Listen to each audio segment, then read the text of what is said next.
பேராசிரியர் முனைவர் சம்பத்குமார், கொள்கை பரப்பு இணைச் செயலாளர் அவர்கள்.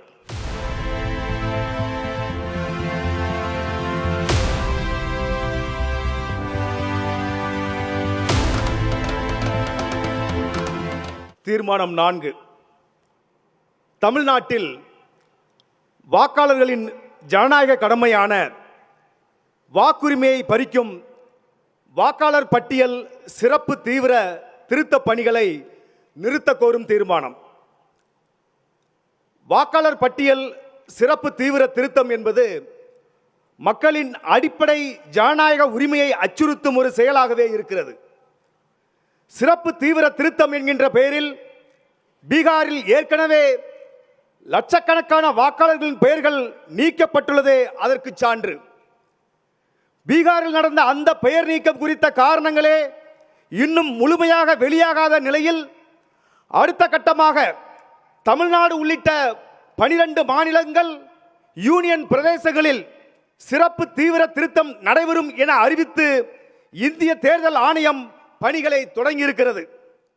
சிறப்பு தீவிர திருத்தம் தொடர்பான வழக்கு விசாரணை உச்சநீதிமன்றத்தில் நடைபெற்று வருகிறது.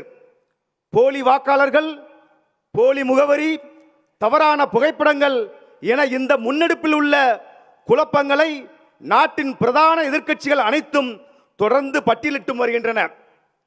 வழக்கில் ஒரு தீர்வு எட்டப்படாமல், தற்போது நிலவும் குழப்பங்களுக்கு ஒரு முடிவு எட்டப்படாமல் சிறப்பு தீவிர திருத்த பணிகளை மேற்கொள்வது எந்த வகையிலும் முறையில்லை. மேலும் தமிழகத்தில் சிறப்பு தீவிர திருத்த பணிகளை மேற்கொள்ள தேர்தல் ஆணையம் 1 மாத காலமே அவகாசம் கொடுத்துள்ளது.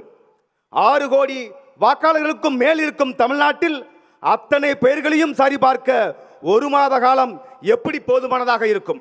அவசர கதியில் நடைபெறும் இப்பணிகளால் மக்களின் அடிப்படை ஜனநாயக உரிமை பாதிக்கப்படுவதை எக்காரணம் கொண்டும் ஏற்றுக்கொள்ள முடியாது.